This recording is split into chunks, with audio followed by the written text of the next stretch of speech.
Hey, 462904.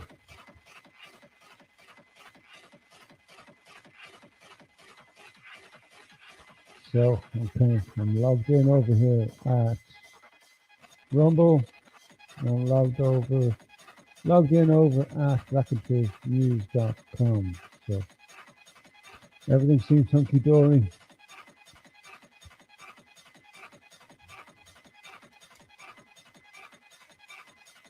Bit of techno going on in the background. Small bit anyway. Hopefully it's not too loud. Hey Denny. Hey Mascara. Hey Steve. Sega. Hello. Hello Sega. What's that noise? Denny is asking. I don't know, Denny. One thing it's not. It's not fucking music anyway, that's for sure. Hope you're doing well, Steve. I was on one the other night giving you loads about fucking communism and all that sort of shit, so um, my apologies in advance. I'll turn that racket down another small little bit. Just to have something going on in the background, you know. It doesn't matter. Just have to have something going on, man. There's nothing fucking worse than having to listen to me for a whole fucking night, lad, you know? Bit of techno.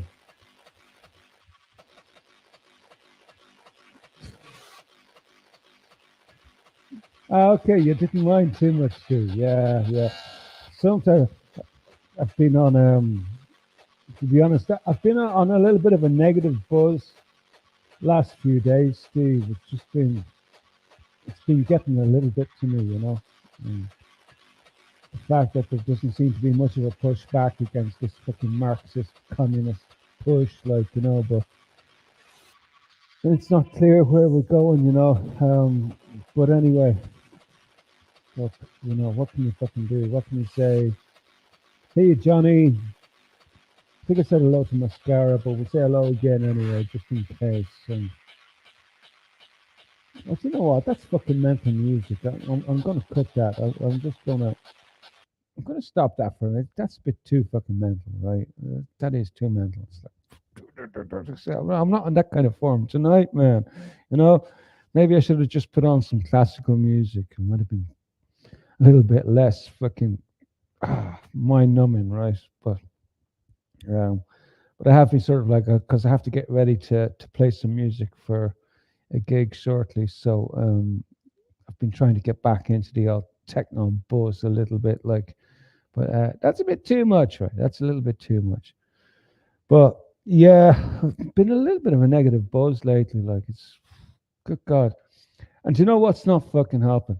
It's what's not fucking helping is this goddamn fucking weather, man. I swear to God, like you know, it's like we're in the depths of winter here. It's like it's seriously, it's like winter. I'm pretty sure you are feeling it yourselves. We'll be looking at that a little bit too. I want to take you on a journey into the jet streams. We'll do that in a little while. I don't want to forget about that. But as regards the negativity buzz, I know where it's coming from. I know exactly where it's coming from. And I had the honor and the privilege the other night to be sort of like present at probably one of Brendan O'Connell's last live streams ever. It's like, holy shit, man. He totally lost the fucking plot. Are you Rich T? He totally lost the fucking plot, man. I swear to God, I couldn't believe what I was listening to. He, and I don't know what's going on behind the scenes in the, because like obviously he has a Patreon, right? Like, oh, good. Like all good bro, except us. Like we're the only ones who don't have a bloody Patreon. Like, and hopefully we'll never have to go there. Hopefully we'll never have to go there. But obviously, like he needed support, like because being a political dissident and stuff. But it was just amazing to see him melt down live on air, like, and he called all the people who were supporting him motherfuckers, right? And he was calling for bullets to be put into the heads of certain individuals. And I'm going to put in a bit of a pause here so that like the algo doesn't think that I'm calling for bullets to be put into the heads of certain individuals. Well, I'll put a pause in before I mention any names, but AJ was one, of course, right? Why won't somebody get the fuck up and put a bullet in his head, right? This was the conversation that was going on his live stream the other fucking night. I wouldn't mind. I stayed up like for some reason I had it in my head. I'm going to stay up because it didn't happen until 3 a.m. in the morning. Oh, I'm talking about Brendan O'Connell, Johnny, and how he had a meltdown the other fucking night live on YouTube. And the interesting thing was like right midstream. How you doing, Robert? Midstream, he deleted his whole YouTube channel. He not only deleted his YouTube channel, he deleted his BitChute and his Rumble. No, Brighteon. I don't think he was on Rumble. And I just think that's just sad. Like, that's just sad. Like, one of the best researchers, one of the best journalists I have come across in a very, very long time. And I'm pretty sure he has all the work saved. Like, I'm sure he has it saved, like somewhere, like, but to have all that, like, important data just lost like that, it was just inconceivable to me, basically. Inconceivable that, like, in a moment of insanity, that you just delete it all, like, So I don't know what's going on with Brendan O'Connell. I really don't. It's, but the things he said the other night to the people who supported him through all this time, through the Patreon channel, and telling them, like, why the fuck don't you get up off your arses and do fucking something? Put bullets in people's heads, like, And he was referring, of course, to AJ, right? One who we kind of commonly refer to as Alex Jones, and he also mentioned Mike Flynn, and it's like, why would you do that? Like, it's not your place to call for anybody to be executed in such a fashion, man. It was like, he never leaves his live streams up anyway. After he does one, like, there's a lot of people like that who don't leave their live streams up. They just do the live stream and then it gets deleted. I know quite a few broadcasters who do that, like, but I was just sitting back listening to him. He says, "Good God, you have lost fucking plot, man." Then he deleted his channel and deleted the whole fucking lot. I'm still following over. I'm not subscribed to his Patreon, but I know he's still posting on Patreon because I did check in just to make sure. I never normally go near his Patreon, but I just thought I'd check in just to see if there were updates. So I'm not entirely sure what's going on with our Brendan, whether he's completely sort of like had a total meltdown and is about to regress into a new version of. I don't know what's going on there, like, but it was just amazing just to be there for that last live broadcast from him, like, wow.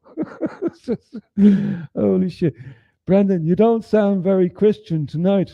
It was on my mind, right? It was like,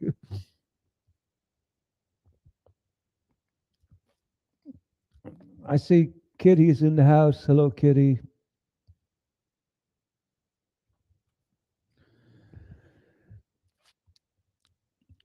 So I guess when it comes to negativity, like when I seen Brendan sort of lose the plot, I kind of like, I got a sense that, like, holy shit, man, things must be much worse than we fucking thought. Like, normally he's the optimist among us all, like, normally. So I have been going through a little bit of a negative phase last few days, like.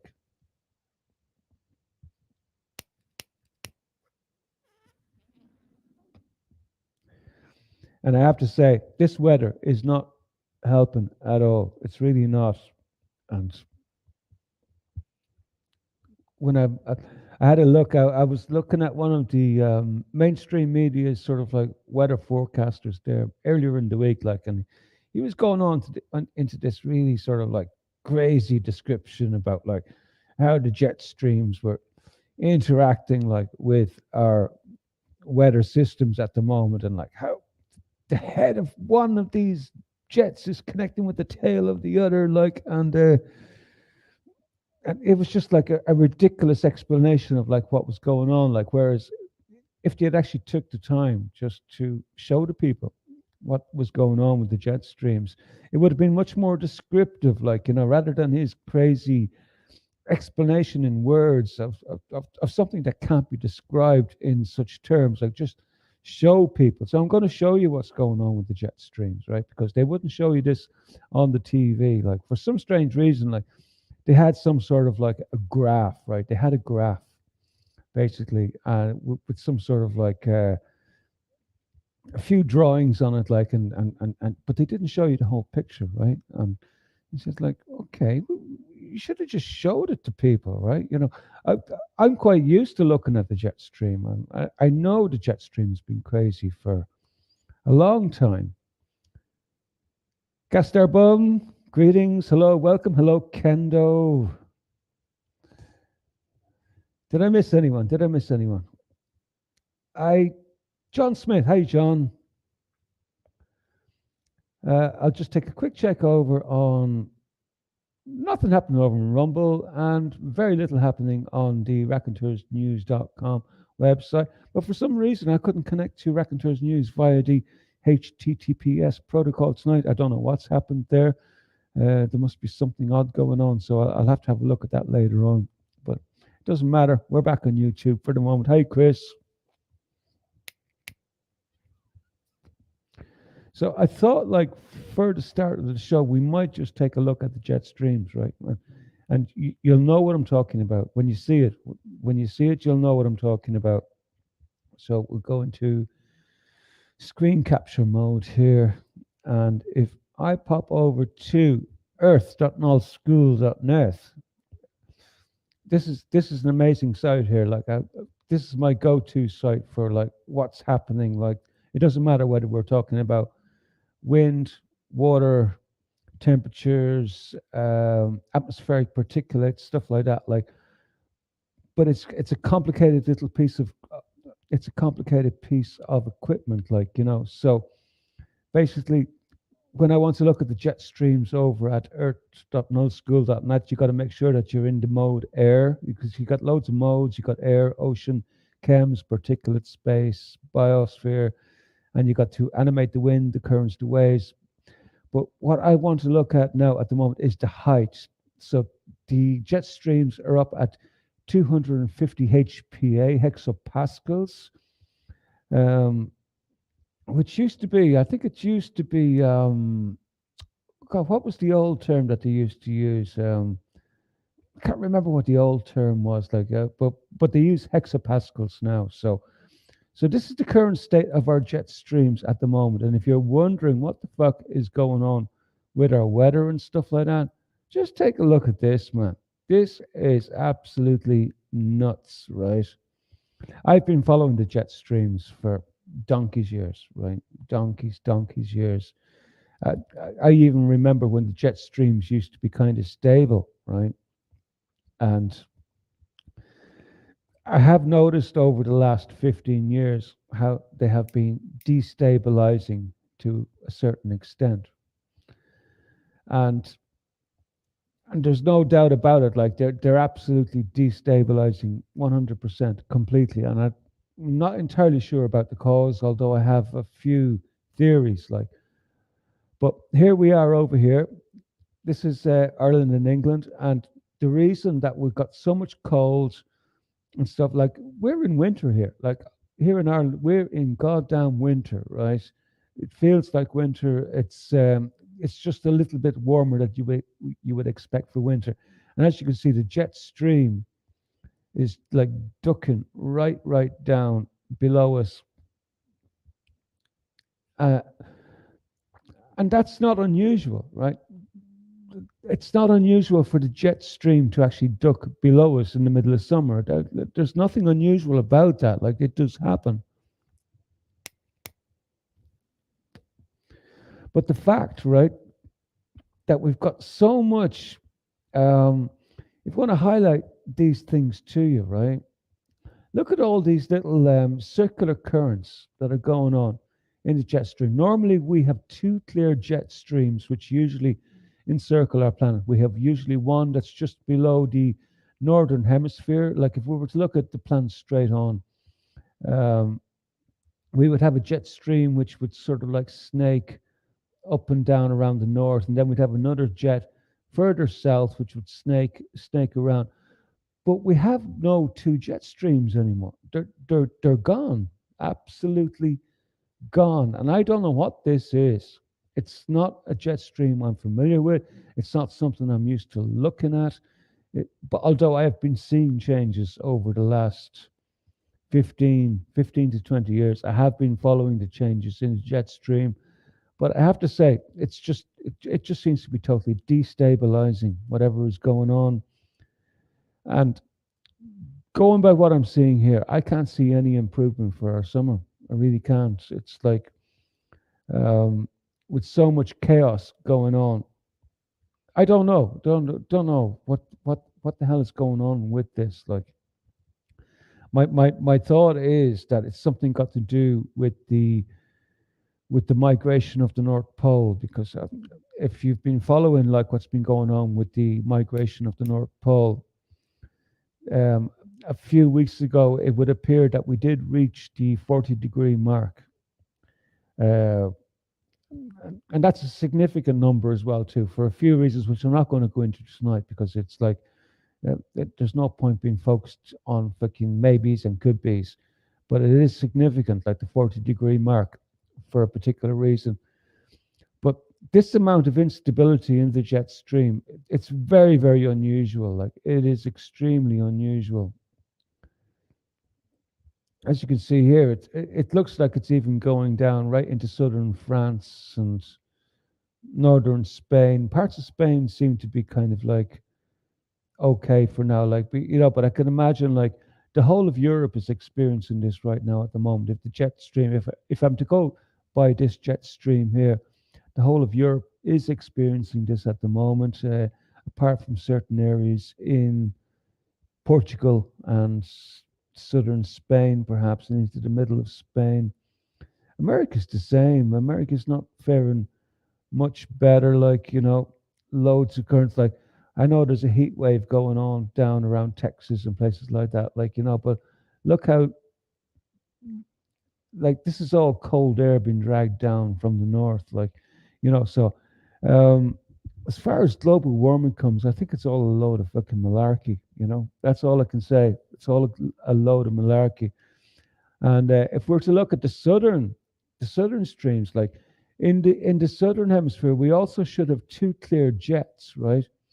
But whatever's going on in the southern hemisphere, like, it looks like there's just one jet nowadays. It's been like this for some time. There's Antarctica there. We got one jet. So as to what's going on in the southern hemisphere, I have no clue either. Like, but the jet streams are really, really tilted. There's something really, really wrong with the biosphere. Definitely, there's some sort of a reset going on. Um, if it is tied into the migration of the North Pole, um, which is quite a possibility. It is a possibility that we're back up here at the looking down from the north again. Now we're looking down from the North Pole again. There's Greenland there. Um, so this is what's wrong with our weather, folks. And I'm wrapped up here tonight. I've actually got the fucking heater on tonight. It's unreal. It is so cold. Um, it's hard to believe that this is actually summer. It's hard to believe it. It's like, and I've been getting so goddamn depressed with it all. Without a doubt, it's been getting me down, to say the least. Um, I do live for the summer. We spend so much time in the dark and in the cold, like for about maybe at least 6 months anyway. We spend in the dark and the cold. So we live for the summer, but to have arrived now at summer and to be back in winter, just like that, is just it screws with my head, man. It really screws. Hey, you, Tony.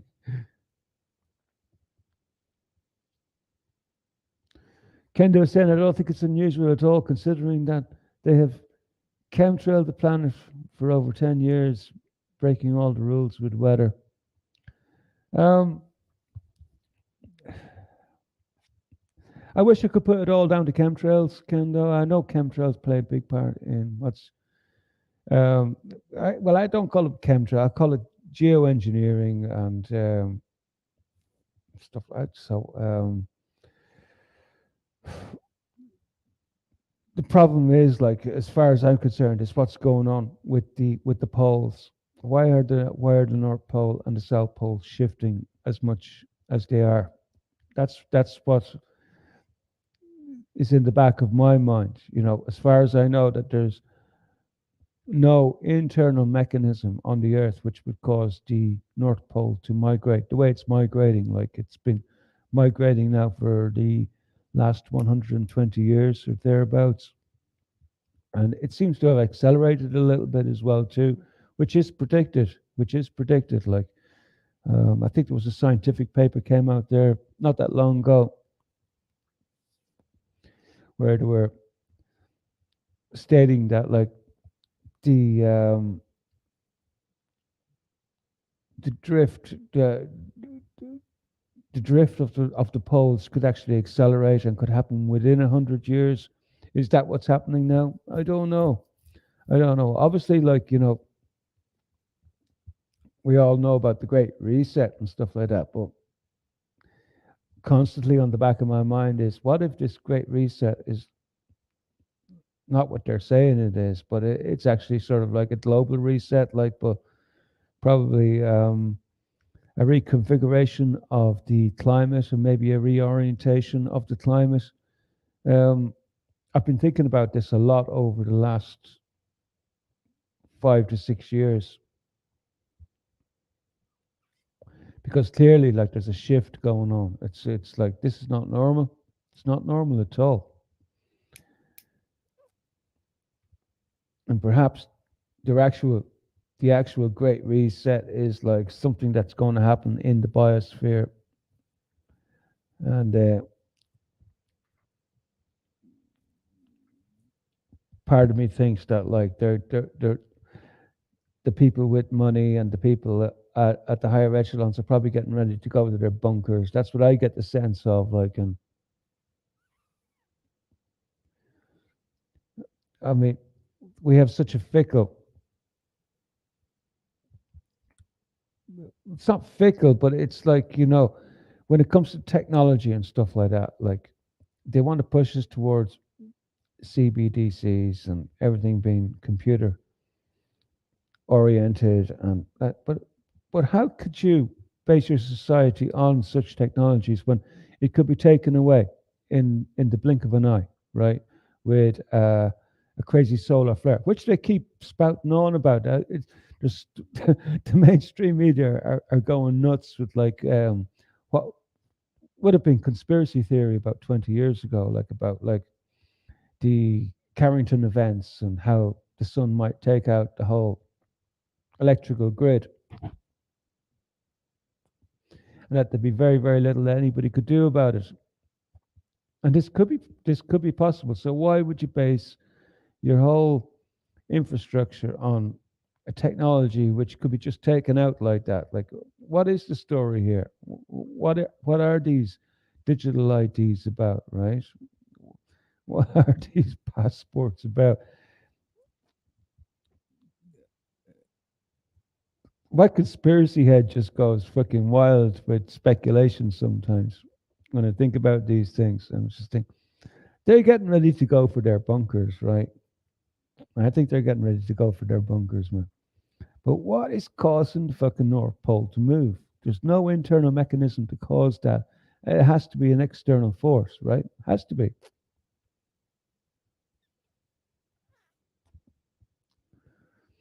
There's a 10-year waiting list for bunkers in the US, and some of these bunkers have everything in them, including swimming pools.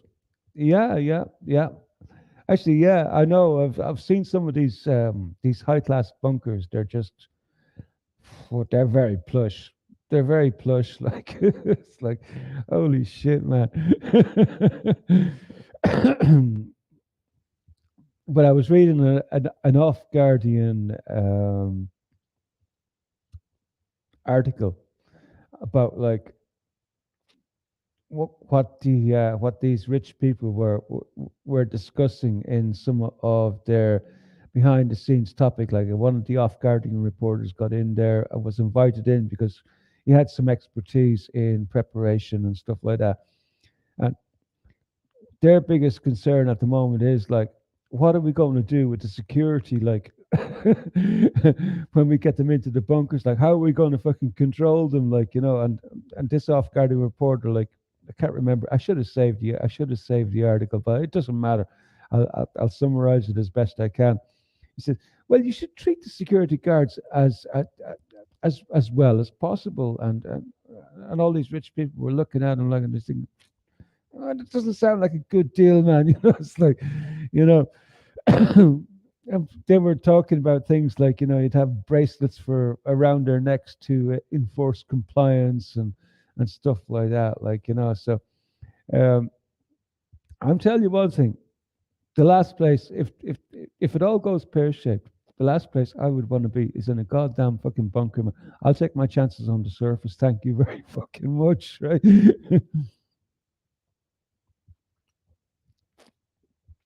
I mean, if it was a giant planetary object that was going to be coming tearing through the fucking solar system, the last place I'd want to be is underground, trapped. Right? I'm very, very well, I'm not very claustrophobic, but I am a bit claustrophobic. So you know, I'll go by what they say in the Bible that there's probably some safety in the rocks and crevices above ground in the mountainous areas, like so. Um, I'll go with that. Like, I don't want to be trapped underground, man. Swear to God, like, end up like trapped with a bunch of fucking cannibals, and you wouldn't know what the fuck. It's like, holy shit. No, that's not the way I want to go. I'll take my chances above ground. Thank you.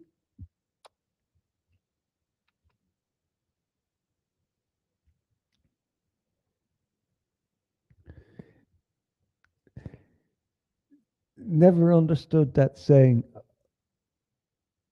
I love a nice pear shape.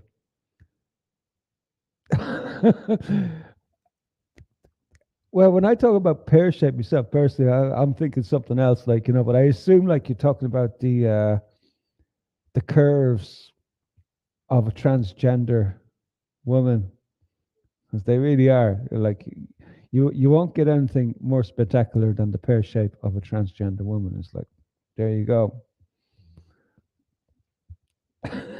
Spanish, are you Spanish? um, let's see, I was so that's the climate. No, that's not all the climate, because like that's not all the climate, because there was also uh, what was his name? That Nobel Peace Prize winner came out over the last couple of days. A gentleman called Dr. John Clauser, PhD. He just won the Nobel Prize, basically, and he came out the other day and he criticized alarmist climate predictions and said that he does not believe there is a climate crisis.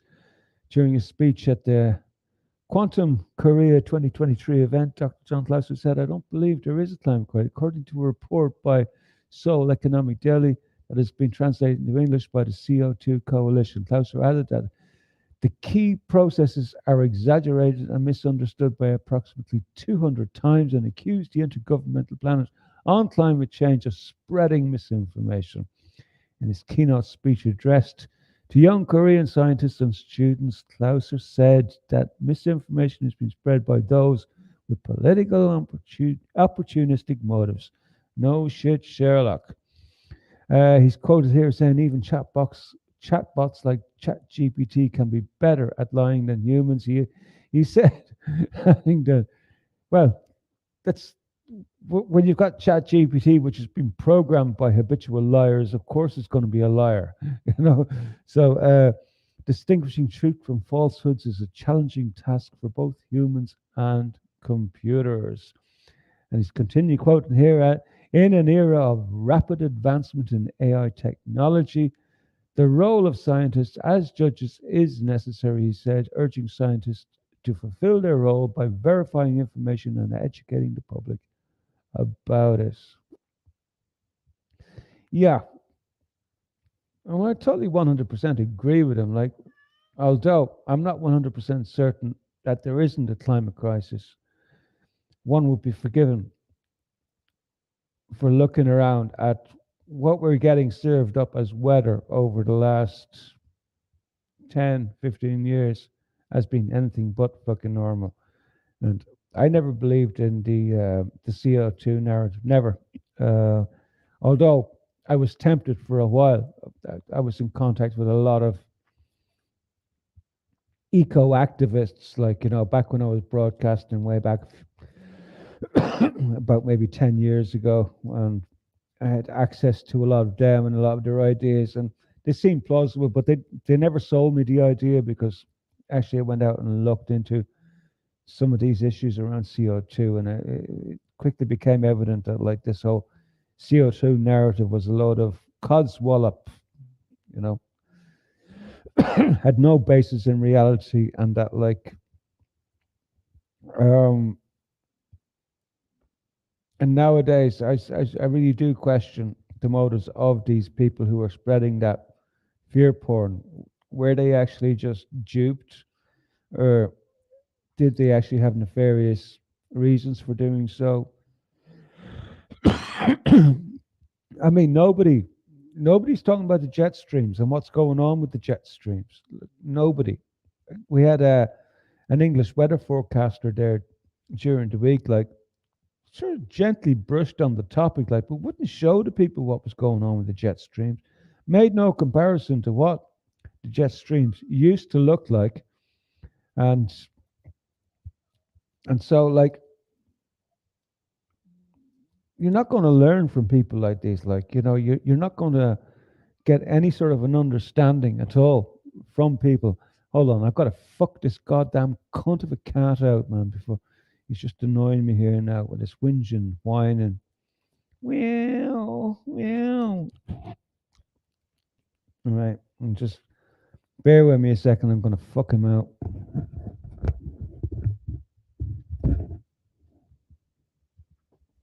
on, out.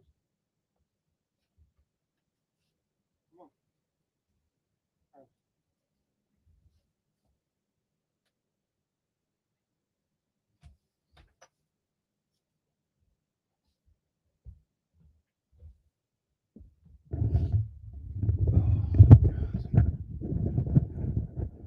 Oh, Jesus. I'm going to kill him.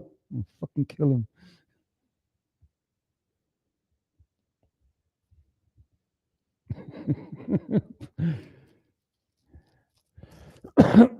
But at the end of the day, I found some redemption in TikTok. TikTok. Wait till you see this. Wait till you see this, right?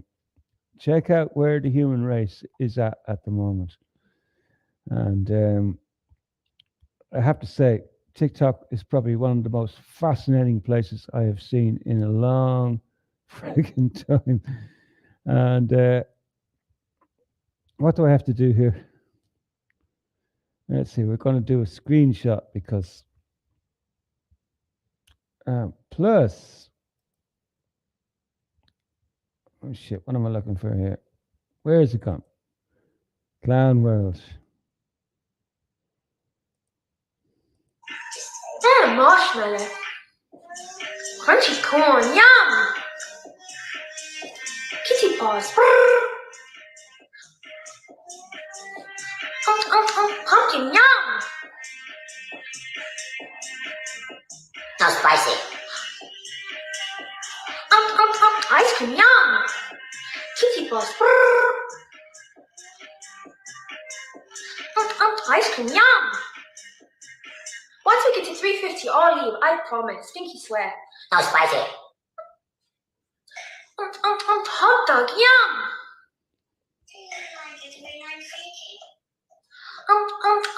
Hot dog, yum!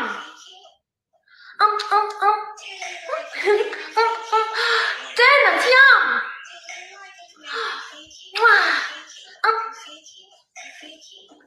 I'm hungry.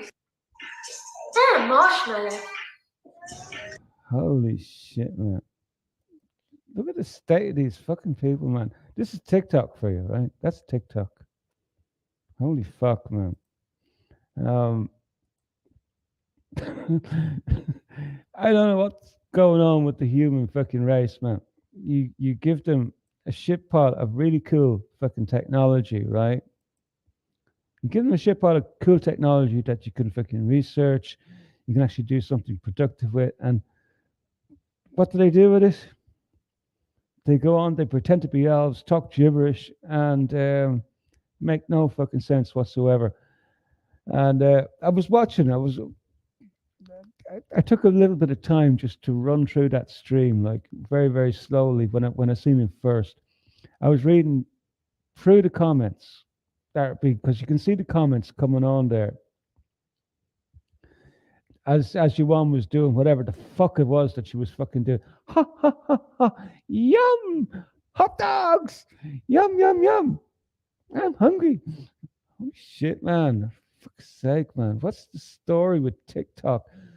But you read the comments, like, you know, a lot of the comments were very, very negative. But I was just thinking, what the fuck you doing on this shithole in the fucking first place? If you're nothing better to be fucking doing, but you have enough fucking time in your hands to go and actually find this bullshit. I wasn't actually on TikTok. This came through another fucking site, man. It was just posted. I just thought fascinating. Like, you know, you give people all this cool technology, and this is what they fucking do with it, man. This is what they come up with. So, if there is a big fucking disaster coming, I say bring it fucking on, man. The sooner the better.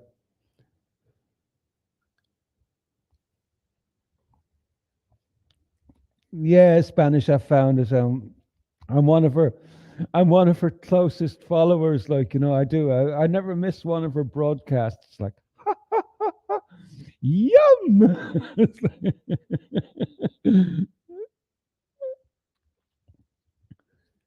and tell you what, there's only one thing that's going to bring society back to fucking normality, which is probably one of Klaus's things would be the Great Reset. That might fucking do the job, like. And there's a lot to be said for lobotomizing, castrating, sterilizing fucking. I don't know, man. This sounds megalomaniac. I know it sounds a bit megalomaniac, but you know, I can't say I disagree with the cons, man.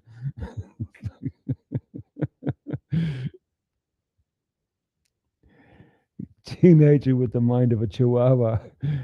Yeah, it's sad, man.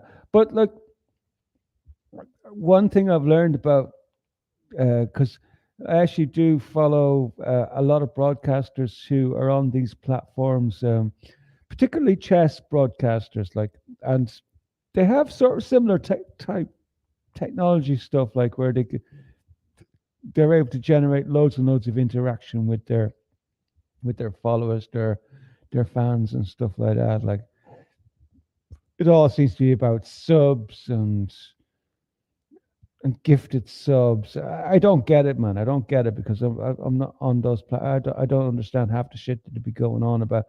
But like, apparently, when you sub to the channel, a little pop up comes on. Oh, such and such sub to you. This is like not TikTok, but it's the other one. What's the other one? The main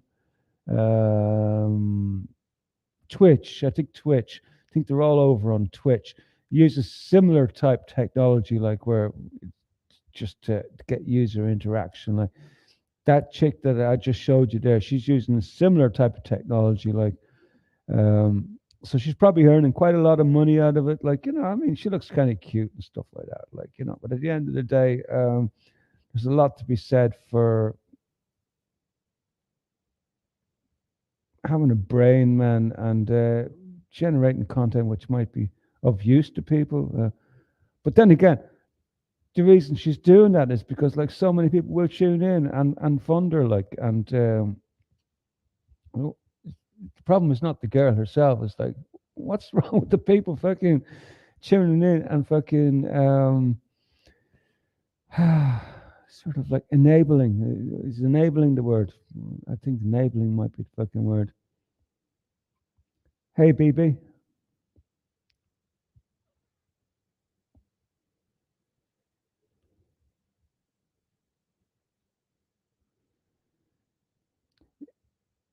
Yeah, Tony. The sites themselves are full of freaks and crazy people, but so is life in general. Like, life in general is like that. Like, I was a freak years and years ago. I really was. I used to have fucking blue hair. I used to have dreadlocks, all sorts of fucking crazy shit, man. Yeah, I went through my phase where I had all the fucking bells and whistles, the long hairs and the colors, and went through that, man. And now I've got a natural color, right? It's called gray, like, so I don't even have to bleach my fucking hair anymore. But you can now call me graybeard. So, and I like my beard now. It's kind of it's all right. It's very very. It's not distinguished. It could be longer, like, but I don't like to let it grow too fucking long. But it's just annoying when it gets too long. But still, I did go through that phase where I was a total rebel against the whole fucking lot, man.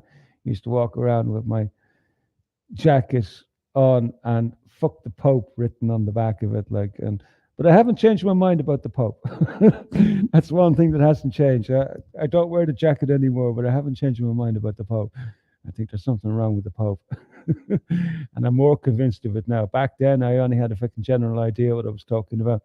The internet allowed me to research exactly what was going on with the Vatican, and the Pope will never have my allegiance, ever.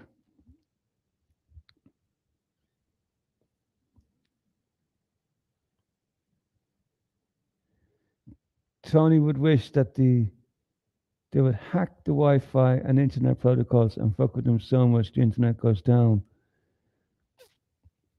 It's not in their interest, Tony, to fuck with the internet.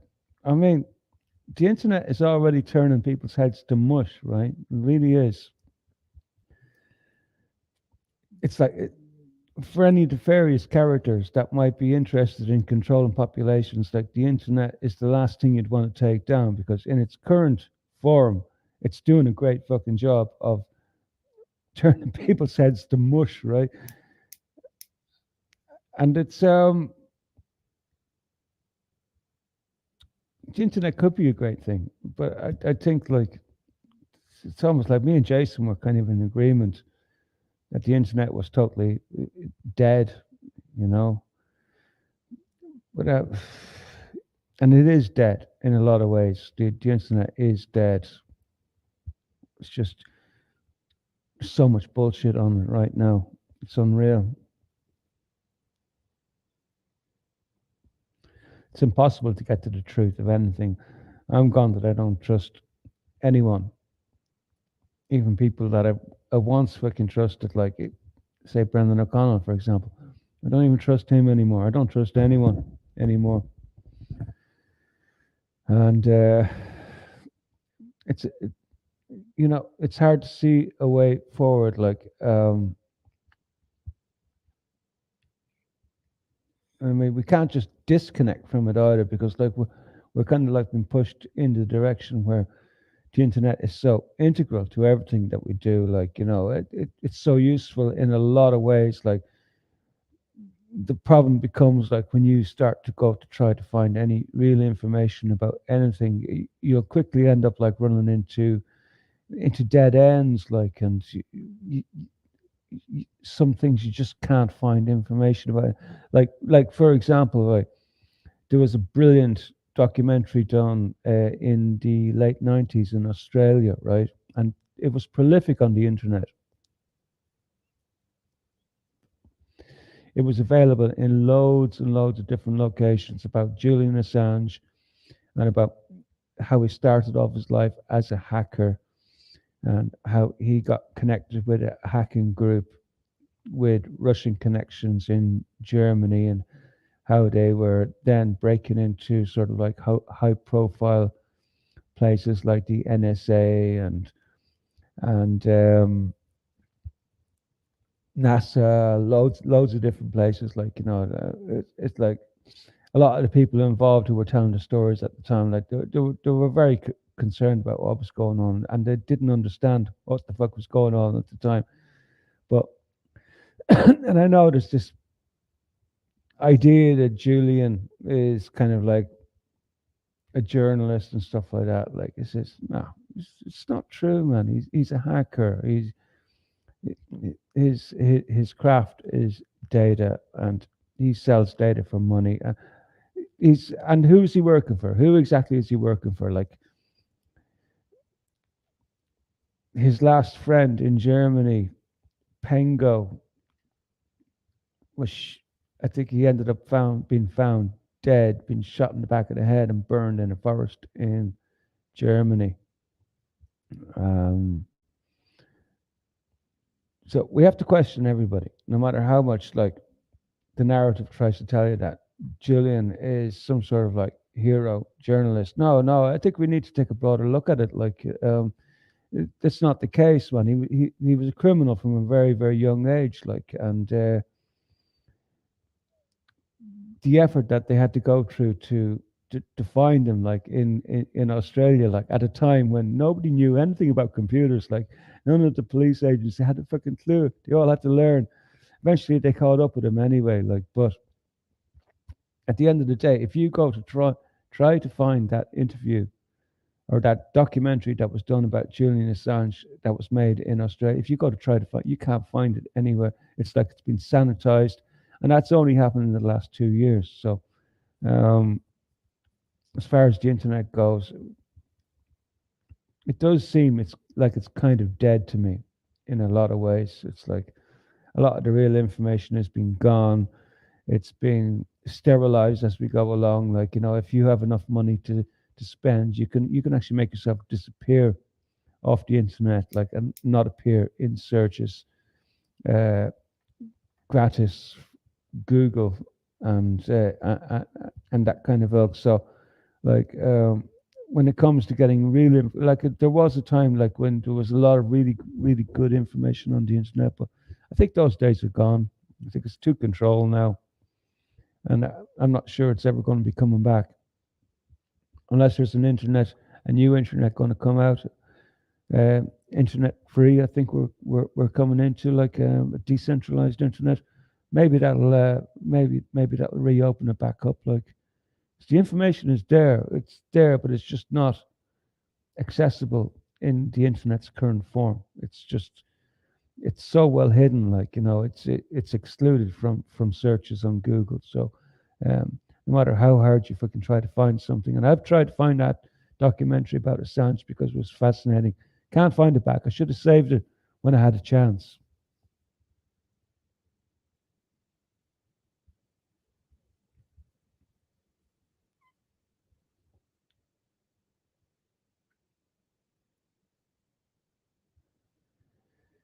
John is saying since COVID, they made these little disinfo group, GB News, Talk TV, with people like Jerry Fox and the historian Oliver.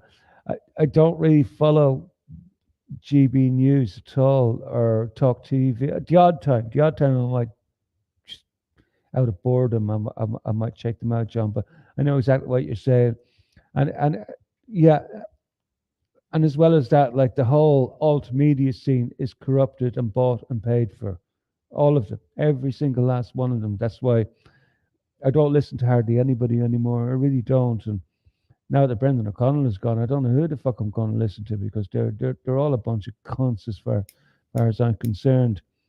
As far as alt media goes, they're just as corrupt as the MSN. And in fact, I'm kind of leaning back towards the MSN because I've had enough of the alt media. Um, there are a few bloggers and stuff I still follow from time to time, but I still question their motives and their allegiances. It's hard to know. It's hard to know when you're trying to get a proper picture of what's going on in the world. It's not easy. It's not easy when it comes to sources. It's next to impossible.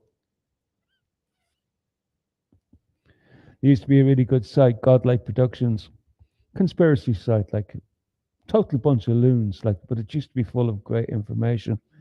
If you go into it now these days and just look at the drivel and the bullshit, it's descended into fucking debauchery and just it's just unreal having to visit Godlike Productions now. I do it every few days. I might have a quick look in because the odd time you might get the odd story that you might have missed somewhere else, like, but at the end of the day, the mentality of the stories, the quality of the stories on GLP is just, it's dead. It's absolutely dead. And I know it's a CIA it always has been a CIA operation, like, but at the end of the day, there was a time when the information used to be fairly solid on it, like, but I've come to realize in time that the reason it was allowed to be so open and free as it was, like, they were gauging us. They were gauging us, that the NSA, the CIA, everybody who was tuned into that site, they were gauging us and our responses to particular topics, and they were data gathering and just training their software, basically. Uh, but nowadays, as to what's going on there, I don't know, because it just seems to be like a place where you just get mind fucked. No more than Telegram or Facebook or Twitter. All these places that just seem geared towards the fuck you here in the head, like, um, turn your brains into mush, like, and leave you chasing your own tail. 24 fucking 7, like, that just seems to be the point of these platforms now. And it doesn't matter who's running them. It's like they all seem to be military operations, like, whether it's China, TikTok, NSA, Twitter,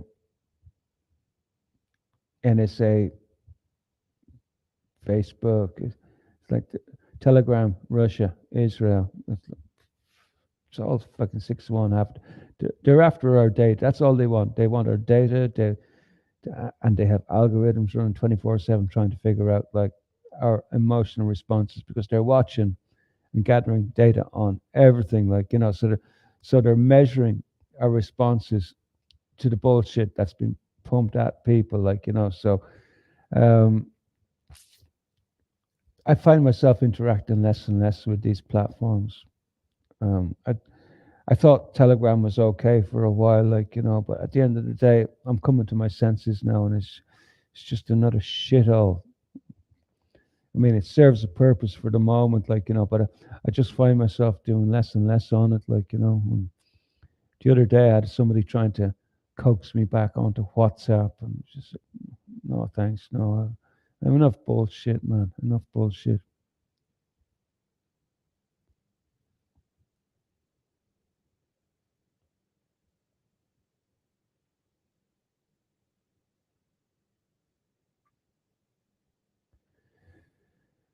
And it was then, just as I was about to be saved, I saw it face to face with the monster. Global warming had got me. Yeah, I never bought into the global warming, Tony, to be honest. Just, I kept an open mind for as long as possible until It didn't make any sense.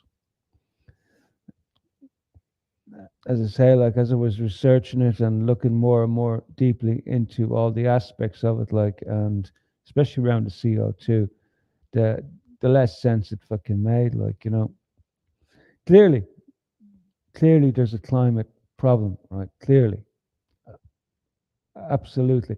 I'll tell you what. There's a little presentation. I might play it next week, right? I might play it next week if I could get away with playing a TED Talks, which shows what happens, like when with the migration of the North Pole, what happens to the tropics and stuff like that. So there's clearly some sort of a shift going on. I'm not sure what it is, like, or, but clearly the North Pole is heading towards Siberia, and as the North Pole moves towards Siberia, the tropics are going to shift in relation to it. Like,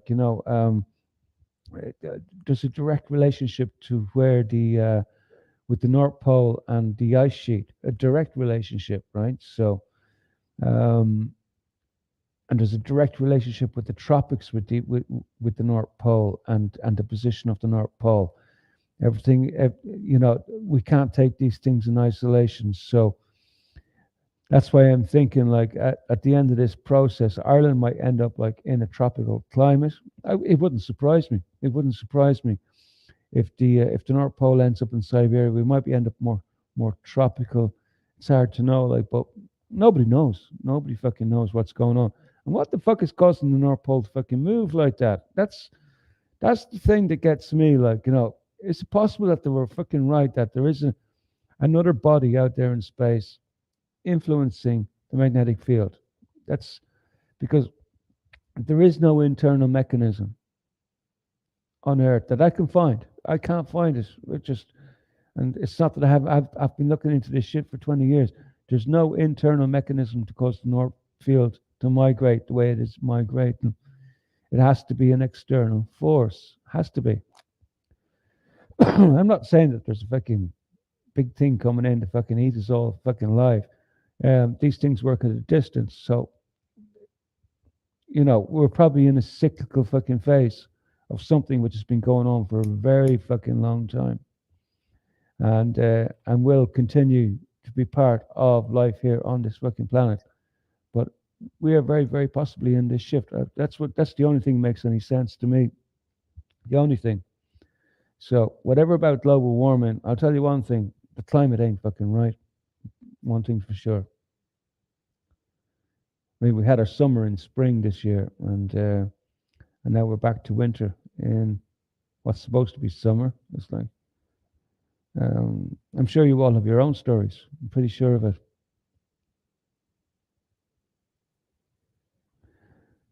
PV is saying that's why Ireland is moving the Africans in. They'll be more suited to the new climate.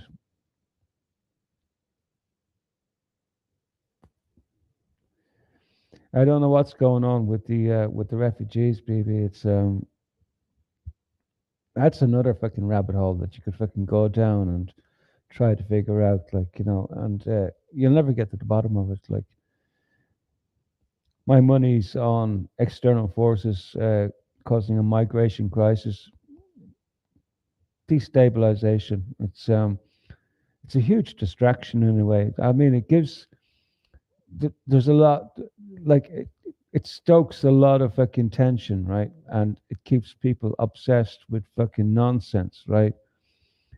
And while at behind the scenes, what's really fucking going on? It's like we're all obsessed these days, like whether it's war, whether it's migration, whether it's climate, net zero. You fucking name it, man. There's transgenders, right? There's any amount of distractions, and they're all there put on a platter for us all to absorb and get fucking obsessed and riled up about. And so we're all very, very well distracted within our own spheres of everything. It's like, and it's like, what the fuck are they trying to distract us from? Is it the Marxist takeover? Is it Is there something seriously going to happen with our climate?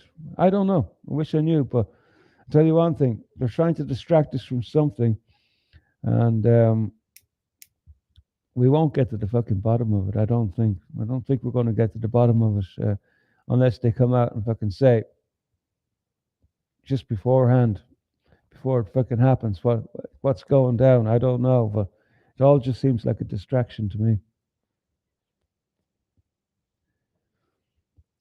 No, I'm not. I'm smoking with the ancestors, Steve.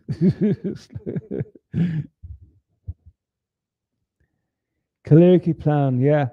I've been reading a little bit about Kalergi plan. But this is nothing new. This is nothing new, right? This is not the first time. This wouldn't be the first time that uh, Muslims invaded and conquered Europe, right?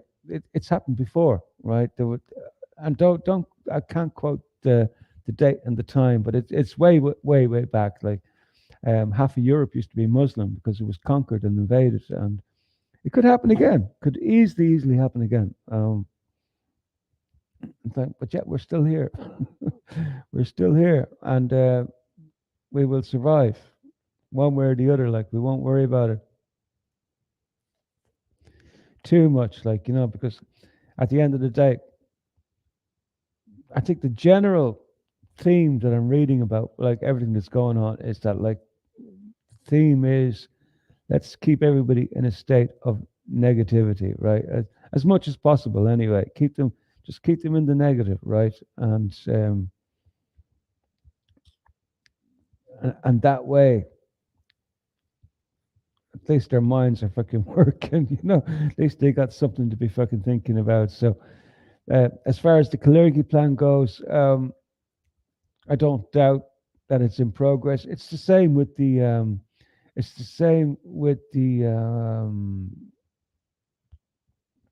battle for Eurasia at the moment, and the Bunting's Cloverfield map, and he who controls the heartland controls the world. Like there's a lot of things that could be going on here at the moment, and at the end of the day, when we're just trying to look at things from a small perspective, like I do, it's like you'll never figure it out, like because you don't have inside information. All you can do is speculate. So it's sometimes it's not worth overthinking some of this shit, like so yeah, there may well be an aspect to the Kalergi plan going on here, and the flooding of the Western world with migrants. Who knows? Maybe they're trying to make fucking life. Maybe they're trying to make lifeboats. It's just, oh shit, man. We're all fucked here. So what can we do? Okay, we'll spread the population out as much as possible to all the different locations in the world, and we'll see who survives. Maybe we'll be able to preserve. I don't know what the fuck's going on. It could be that all these. This one of the things which has been bothering me as well too is be the why are all the migrants that are coming to Ireland seem to be from dodgy backgrounds? Are they people traffickers? And this is what I think is part of it as well too, because you had that film that came out there from Mel Gibson and crew, highlighting the human trafficking going on. I think Ukraine was one of the places that they were focused on. Like, and I know like Ukraine is fairly high up there on the list of top places where child trafficking is going on. Like, but what I didn't know was that Belarus is much higher. Belarus is also much higher when it comes to people trafficking, right?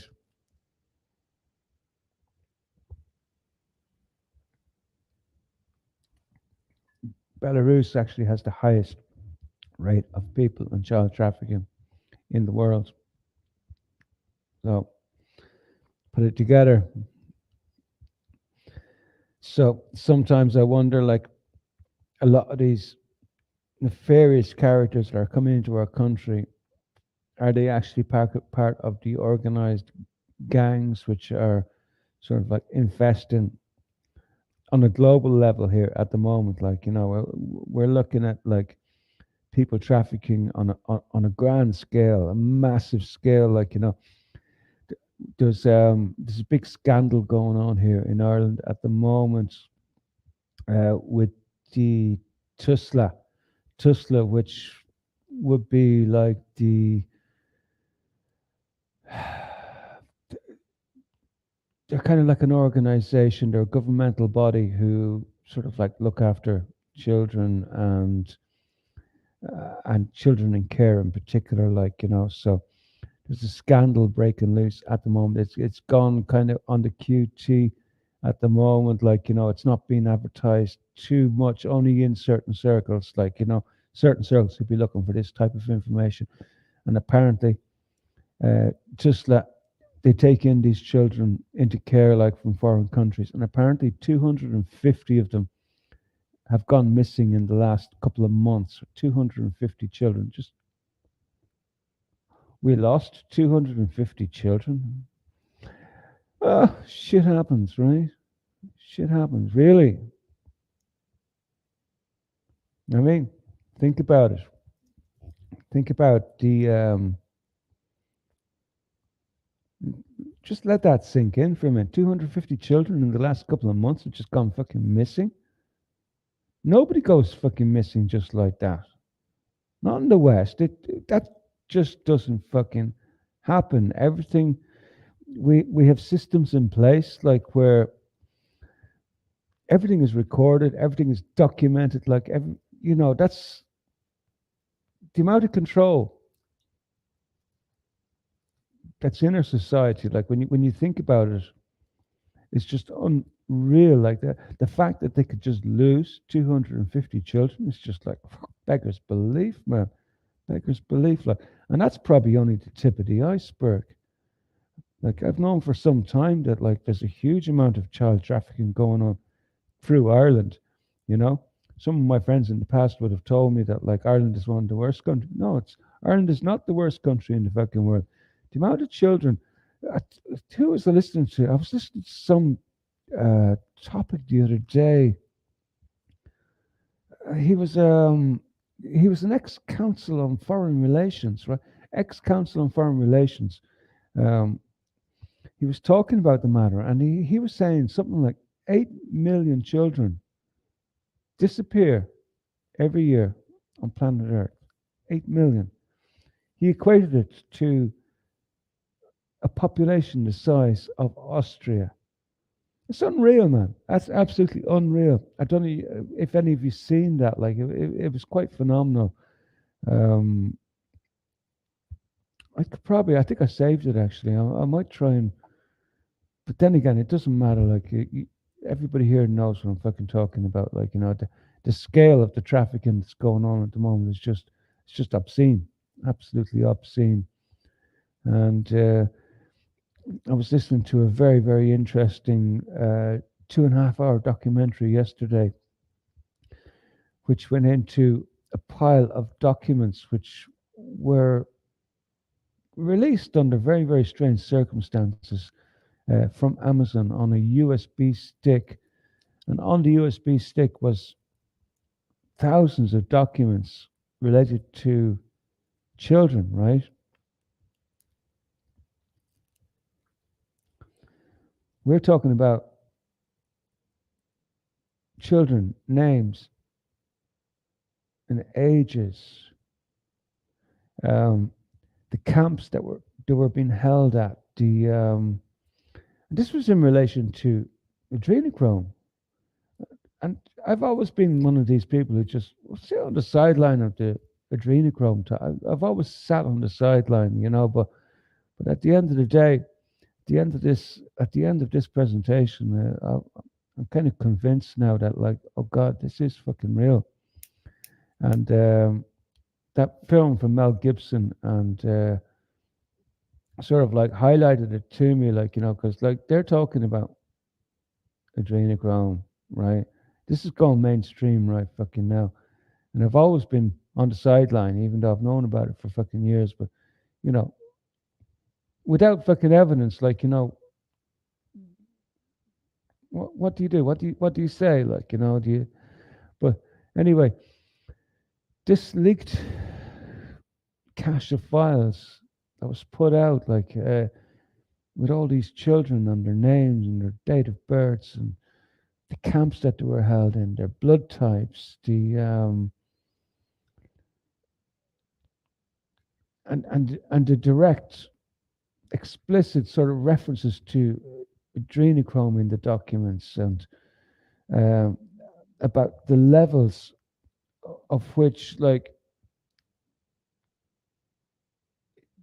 of adrenochrome that they produce, that if they go below that level, that like then their termination date is set. And then they had documents about the hunting parties, and I have to say, man, I am very, very skeptical about a lot of things, but like after watching that, and they named names, they named camps in America where it was happening, they were naming camps in Germany where it was happening, in Belgium. It's like, holy shit, man, this is fucking real. And then we have that film coming out then from Mel Gibson, and all I'll say is, why did it take him so long to come out? Like, you also have the allegations being made against Madonna, who, of course, recently got let out of hospital after she fucking suddenly took ill there not too long ago. Terrible allegations against her in Africa for abuse of kids, like, and Angelina Jolie as well too. And also highlighted in this little episode that I watched there yesterday was the an old interview with Angelina Jolie, where she's talking about. I'd actually seen it before, talking about sacrifice and to get into the Illuminati, and then she was also speaking plainly like about what she had to do to get into the Illuminati, where she had to be tied down and violated in horrible ways, like to be part of the crew, like. So this is what's going on. This is what's going on in Hollywood. Like, I'm sure you all. I know I'm preaching to the fucking choir here. I know I'm preaching to the fucking choir. I don't have to tell you. It's like, but um, to be honest, I'm no longer on the sidelines about the adrenochrome. It's probably real. It's probably fucking real. And I'm going to be taking it a little bit more seriously from now on. I'm going to be no longer on the sideline on that topic. I'm curious to find out where this fucking goes. Tony's saying if you say 8 million, you can double that number. Yeah, it wouldn't surprise me, Tony. It wouldn't surprise me. It's like, I think at the number, it's a proportion. I think I remember. I think there's 250,000 children go missing every year in America alone, and I think in the US, in the UK, it's probably about 25,000. I remember seeing some interesting facts about like the numbers of children that go fucking missing. Some time back, like, I was just astounded, like, by the ratios.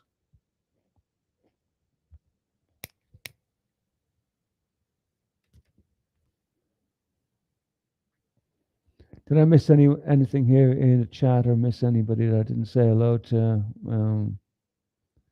Spanish is saying Podesta brothers and friends are, well, fucking creepy. Yeah, 100% Spanish. They are fucking weird fuckers, man. Some of that artwork, just unreal. Just what the fuck?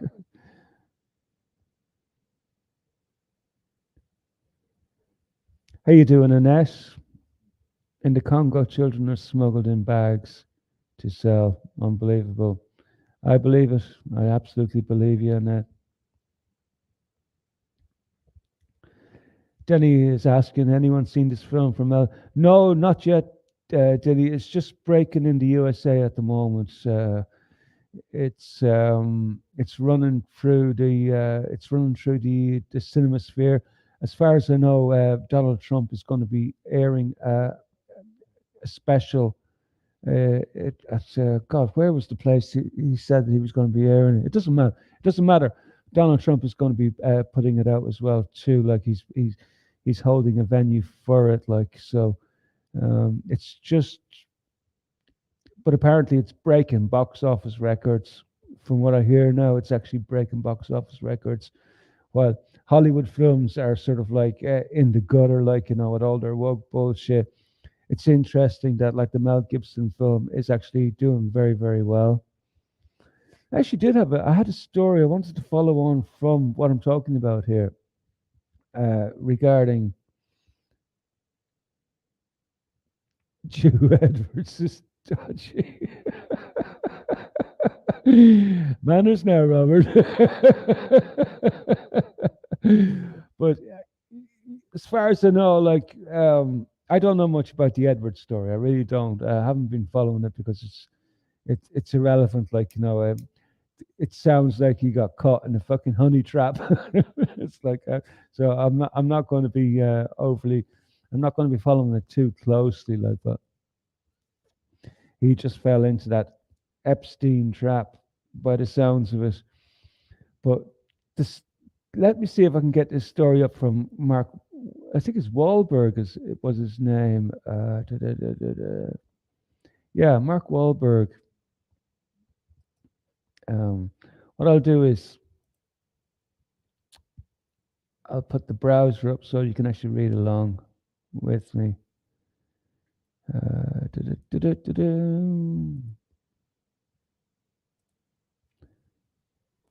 Where's he gone? Where's he gone? Oh, it's gone. It's gone. But you know what? This is from the site, the People's Voice. So the article is gone, right? But I think what I can do is I think I saved some comments from him earlier on. Bloody hell! Thankfully, I done that. So Mark Wahlberg, Hollywood pedophiles have nowhere left to hide by the People's Voice. So Hollywood actor Mark Wahlberg told hundreds of people on Sunday school meeting in Los Angeles that a small yet powerful group of Hollywood insiders has declared war on the evil entertainment industry elite who traffic in children, and Hollywood pedophiles have nowhere left to hide. He's quoted here as saying, "We are hunting these evil sons of bitches down and taking them out, one blood drinking pedophile at a time," Wahlberg said, before warning the congregation to expect some disturbing news on the front page of newspapers in the near future. According to Wahlberg, Hollywood is a huge network of pedophilia, child prostitution, and human trafficking that is controlled by sick freaks. And there is a culture of silence in the industry. No surprise, we know this, because everybody understands that speaking out about elite pedophilia is punishable by death. For this reason, Wahlberg says Jim Caviezel, of course, was one of the stars in this film by Mel Gibson. And Mel Gibson, American heroes with balls of steel, for daring to take on the Hollywood system and play their part in raising awareness about the scourge of elite pedophilia in the entertainment industry. Well, I would say that they're not alone. If they're being allowed to do this, I would think that they're not alone, that they have backing behind them. So Wahlberg has been a regular at various churches in Los Angeles in recent years, often attending Mass twice on Sundays. And on July the 2nd, he shared a moment he woke up to reality of Hollywood system with hundreds of churchgoers, describing an industry Christmas party featuring Hollywood executives from some of the most powerful studios in the world. Wahlberg said studio bosses, executive producers, international brokers, and financial stakeholders are well as two A-list stars engaged in satanic rituals which culminated in torture and sexual abuse of children. According to Wahlberg, 4 Hollywood executives dressed in satanic outfits and masks, who were all drinking blood, high in adrenochrome, encouraged him to stop being a prude and join the club by sexually abusing 2 very young children. "I'm a father," Wahlberg said, "and all I could think about was these 2 children should have been safe at home with their parents, but they were in a Hollywood club being preyed on by sadists, pedos, and sexual perverts who engage in the worst form of evil."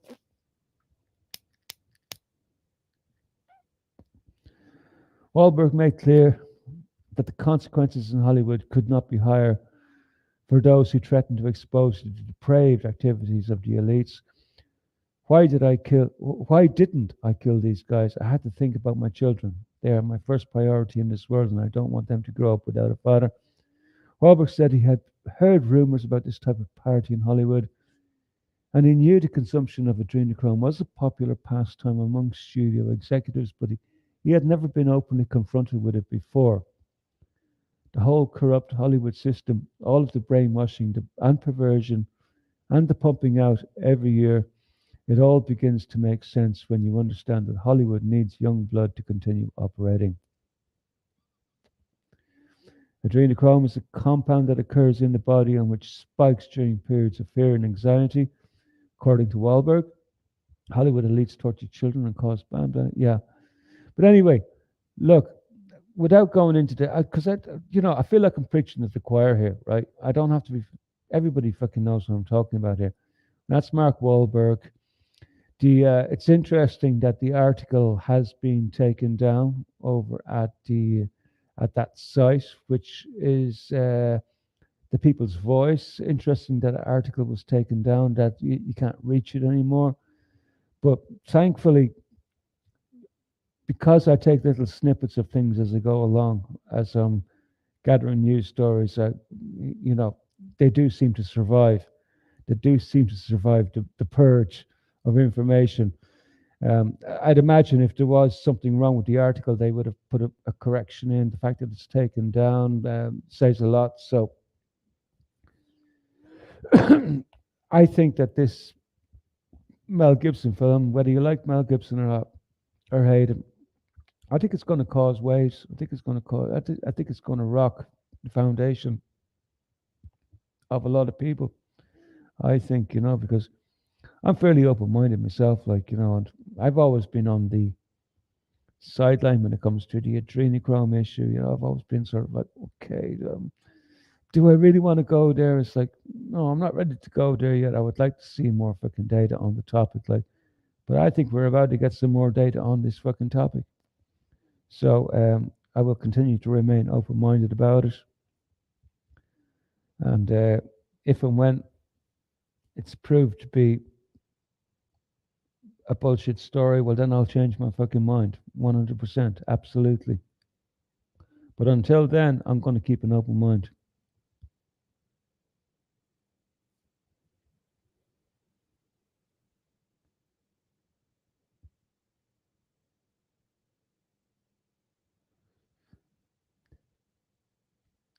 Okay, not sure what's going on in the chat, but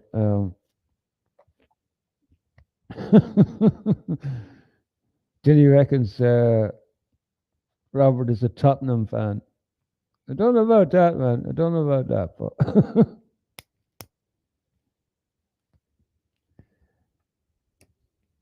so there's been so much going on in the fucking world, and I really don't know where to fucking start with it all.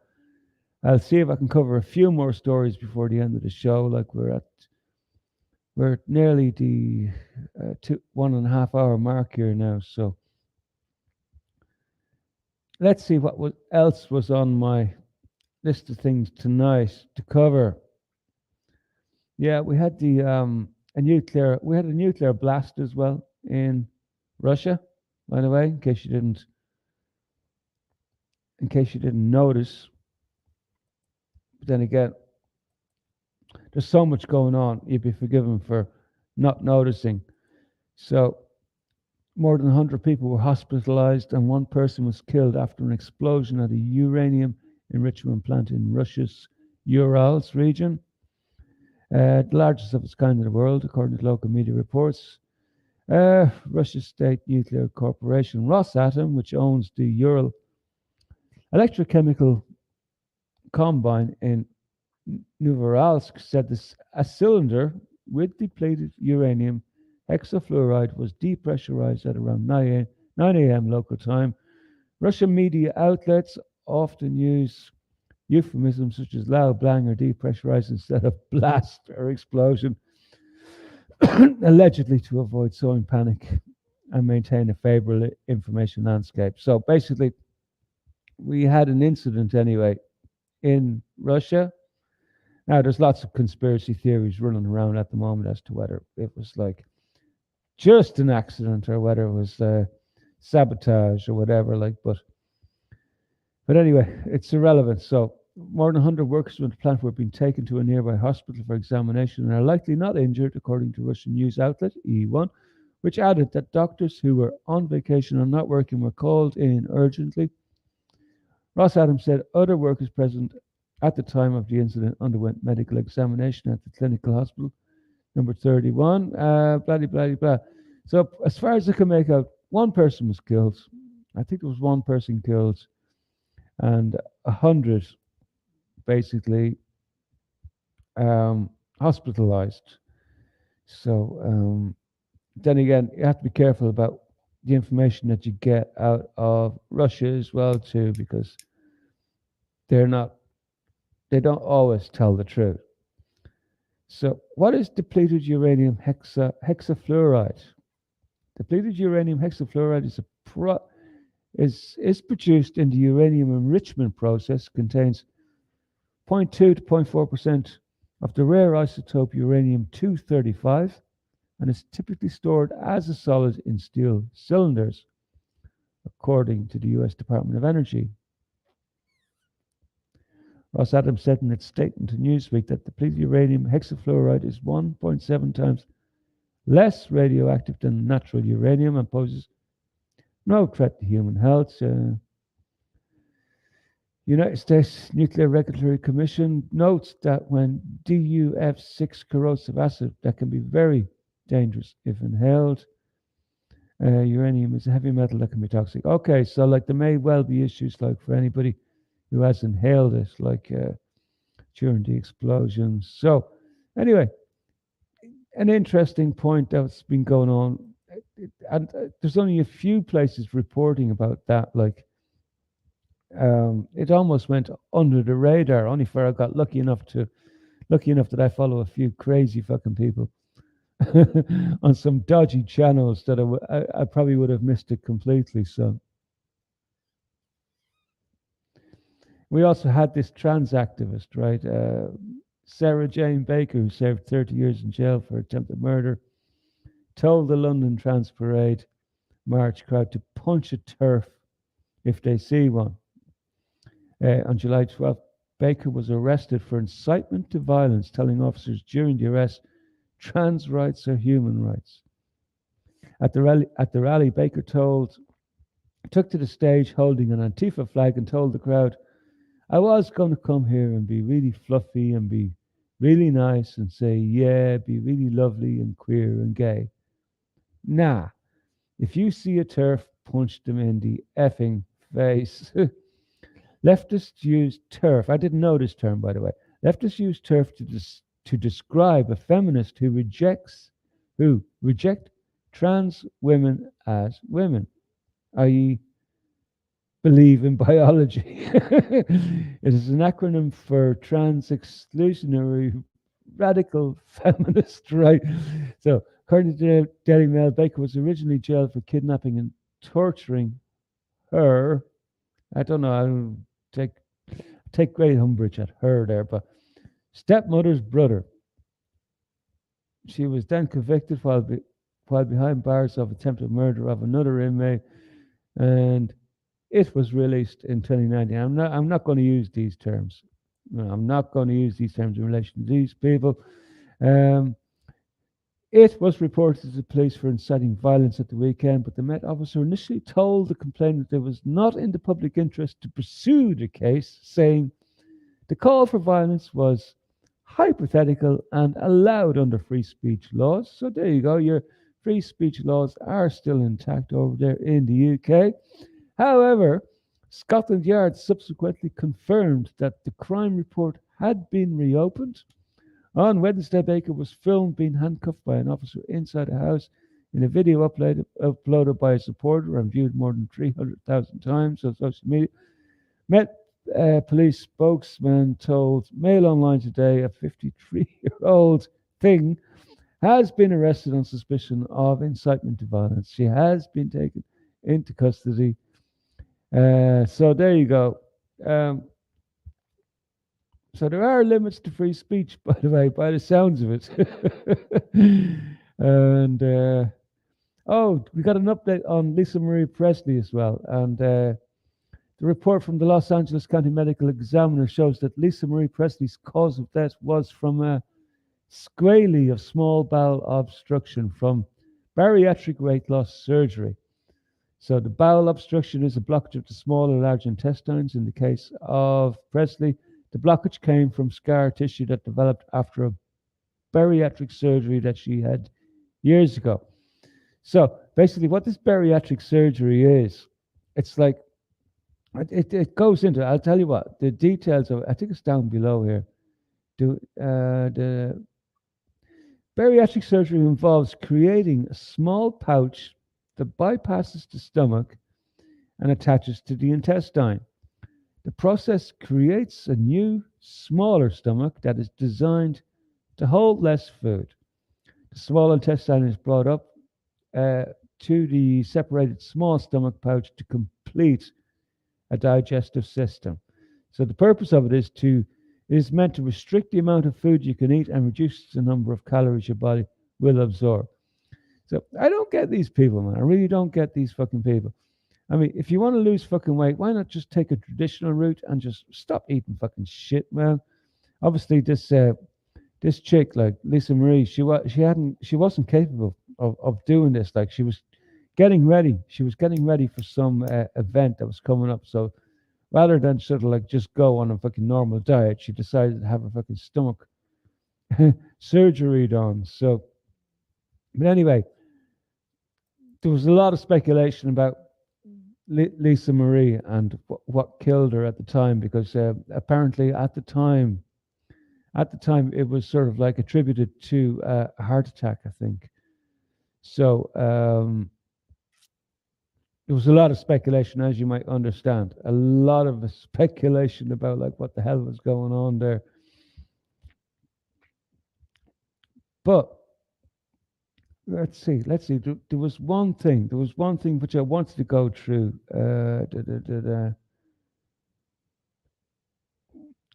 Where is this big story that I wanted to cover? Oh, I can't find it.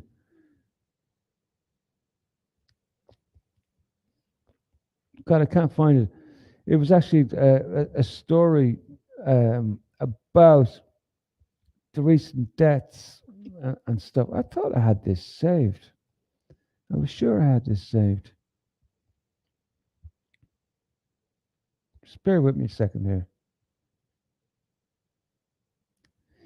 There it is there. In memory of those who died suddenly, right? I'm only going to go through this temporarily because there's a lot in here to unpack. But basically, Mark Crispin Miller is the man who's running this particular site here. And I'm going to put him in here for anybody who wants to follow this shit, right? Because it's fascinating, the data that this guy is coming up with, like, you know. So you may want to sort of subscribe to this guy's Substack, right? And just keep following it, like, because obviously you're not going to want to be hearing fucking, you know, morbid death stories all the fucking time and all this, like. But at the end of the day, I found this really fascinating running through. So I've got limited amount of time here. So what I'm going to do is, he had a section here for England and Ireland, right? So if we run through, these are all the deaths in the last month here in England and Ireland. So we had bassist Mo Foster, who played over 400 albums, singles, dead, 78. I'm not too concerned about the people who are 78. Actress 30 died after blood clot. What's her name? Does it give her name here? July the 10th. Does it give her name?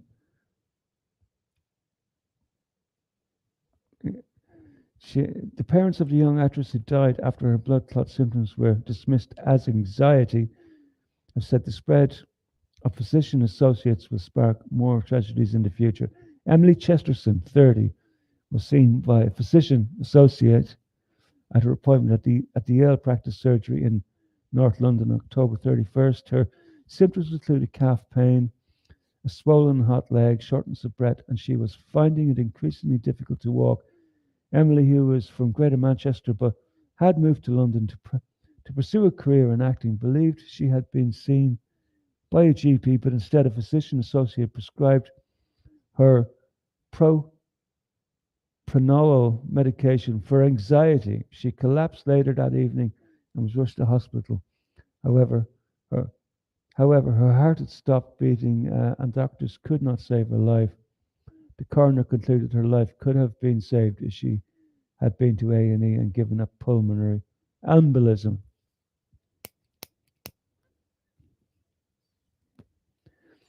So she presents basically with calf pain, swollen hot legs, shortness of breath, and finding it increasingly difficult to walk. And it was subscribed to being anxiety. Fucking nuts, man. Absolutely nuts. Tributes paid to hugely respected journalist and former Newry Democrat editor following death.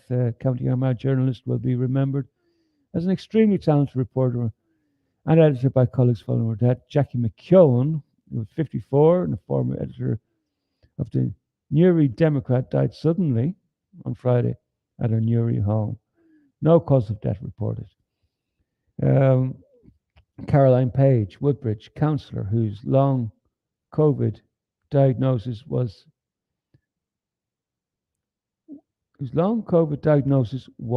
cancer, dies July the 6th.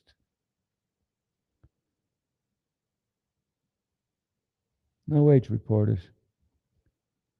Fit and healthy Bristol model and student dies after going to A&E with sinus infection, July the 5th.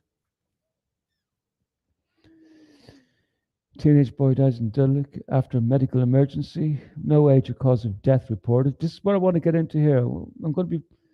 This is the reason I'm going to be covering this article, because I just wanted to convey the amount of no cause of deaths reported. Some of them are reported.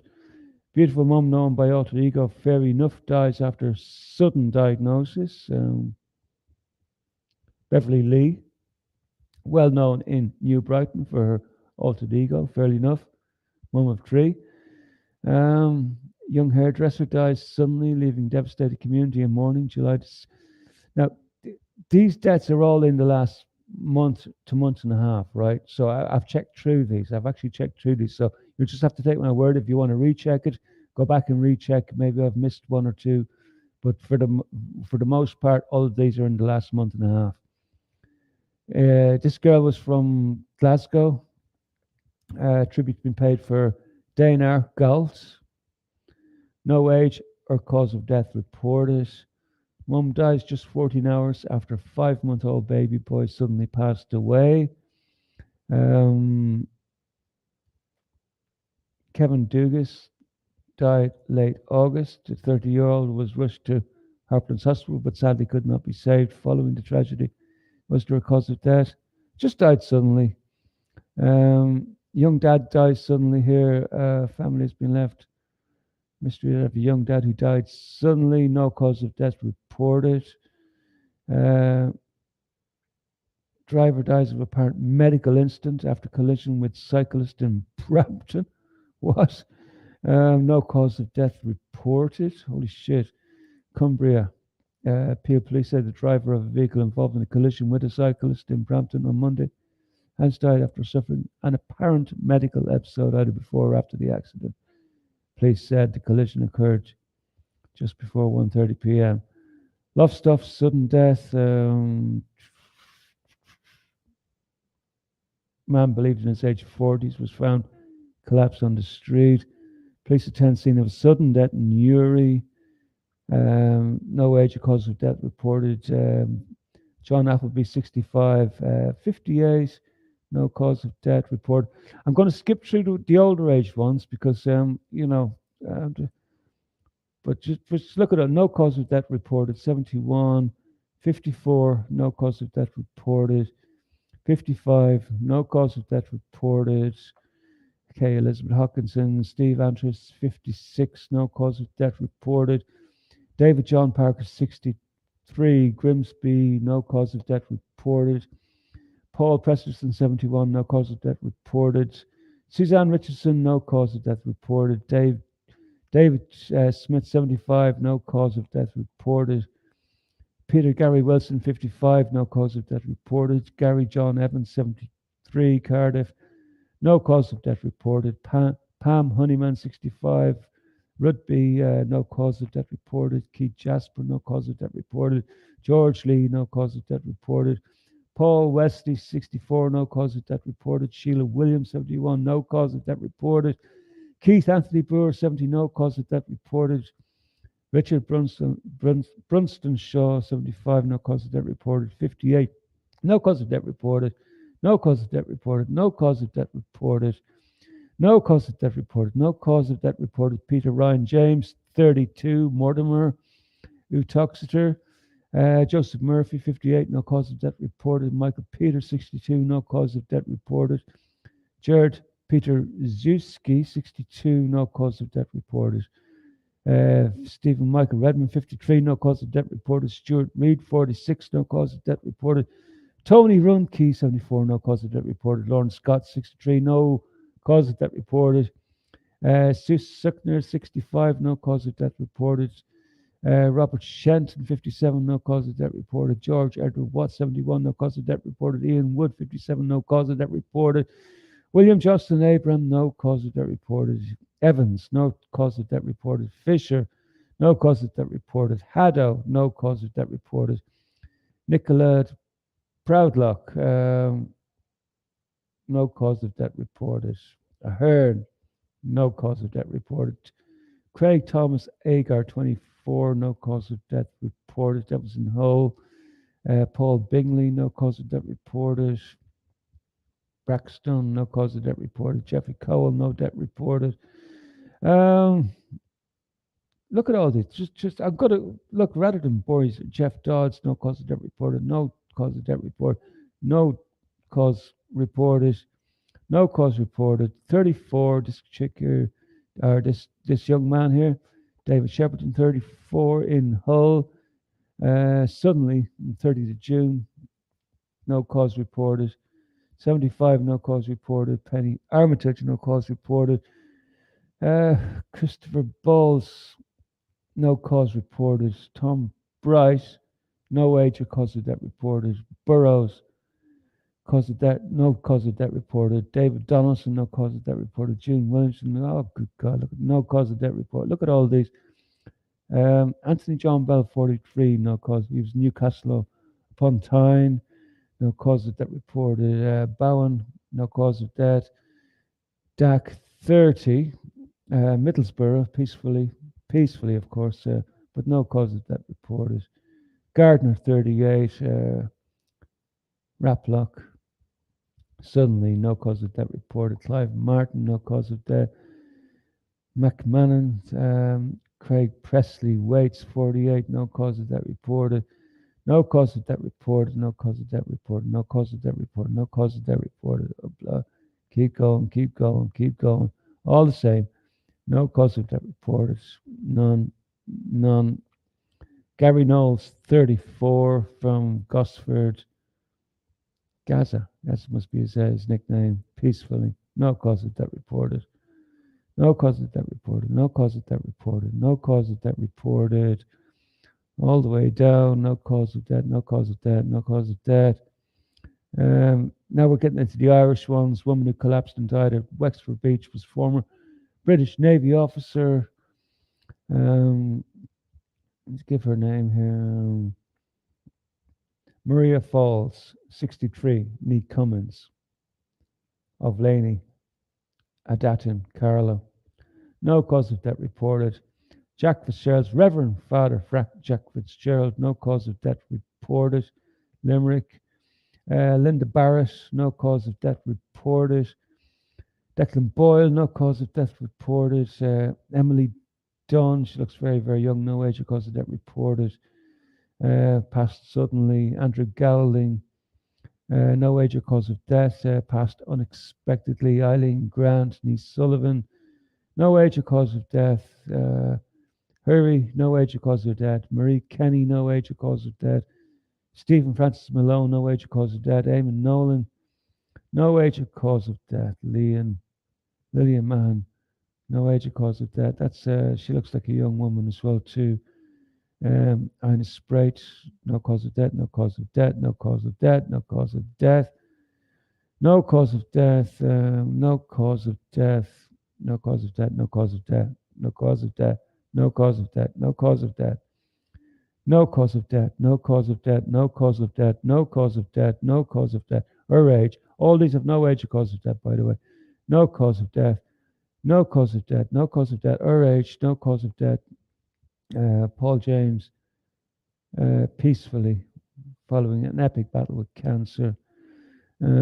Baby Luke Lawrence Kelly, 11 months, no cause of death reported, which is like these children, like baby Buddy McNamara, 4 weeks, no cause of death reported. Finn Barberi, no age cause of death, no age cause of death, no age cause of death, no age cause of death. Linda Mahoney, no age cause of death. Obviously she's fairly young. David Amoiku, no age cause of death. No age cause of death. No age cause of death. No cause of death reported. Very young man here. Dublin. Josie Dargan, no age cause of death. No age cause of death. No age cause of death. No age cause of death. No age cause of death. No age cause of death. No age cause of death. No age cause. Look, it's all the fucking same, man. All the fucking same. Go down through this fucking list, man. No age cause of fucking death, man. Why? This fucking unreal. Unreal. Look at this. It just goes on and on and on and on and on. All in the last month and a half, people. I've been through this. I've been through this article fucking like a fine tooth comb. I read every single fucking bit of this. And there was only one or two. Look, no age cause of death reported. No age cause of death. No age cause of death. No. I've been through all these with a fine tooth comb looking for just little. There was a one or two that I found that were just a little bit older than what I would have expected, like for recent reports, but some of them might be only just coming out. John Fong, no age cause of death, no age cause of death, no age cause of death, no age cause. And look, I don't know. I don't know what's going on. I bookmarked this for tonight's show, and it's not that I want to be the prophet of doom here, like, right? But I've been following this Mark Crispin Miller. He's doing some great work, like, you know, he's not just documenting. Like I could have gone through listings, because I've been fairly through a tight fine tooth comb with all of his postings there in that particular article. He had posts which were directly related to America, Canada, Indonesia, Europe, all over the fucking place, all over the shop, like, and I went through them all. They're all in the last month and a fucking half, like, and he's been documenting this like for months, like, you know. So I just find it very, very odd. I find it very, very odd that, like, especially babies, like, you know, you know, back in the good old days, if there was such thing as the good old days, they give the ages of the people. You would have an idea of what happened to them, like, you know, they'd be battling cancer, or they'd be battling something or other, like, you know, to have no cause of death and no fucking age on so many goddamn people. Say, what the fuck is going on there, man? Tell you what, it stinks to high heaven to me. It absolutely. How you doing, Pete? Thanks for joining in. So sorry to bore you with all that, like, but I'm sorry to have to put you through that, like, you know, but I just wanted to emphasize that that's only a small portion of what I've read from that last post from Mark Crispin Miller, like, and I was just shocked, like, because it's the same thing going on in the States and in Canada. No age or no cause of death, like nothing, just peacefully, suddenly, unexpectedly. It's like, holy shit, man. Fucking hell, man.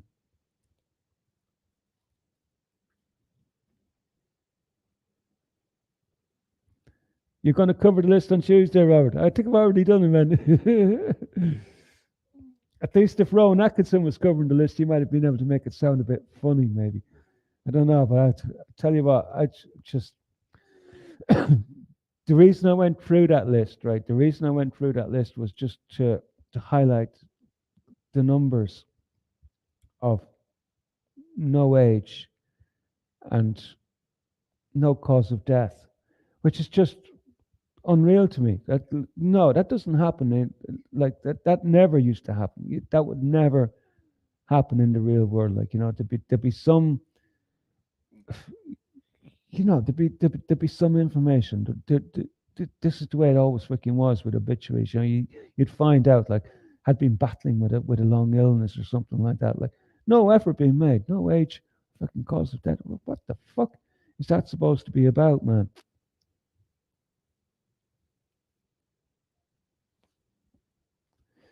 Yeah, I'm pretty sure I missed a few, Chris. Yeah, no doubt. But at the end of the day, the reason I just went through the list was just to sort of like convey like what I experienced after reading through the American list and the Canadian list. I only just put you through the Irish and English list. That's all I subjected you. I could have gone through the Canadian list and the American list, and that would have taken up the whole show. It would have been an easy night for me, would have been very easy. But I guess the point to it was just to,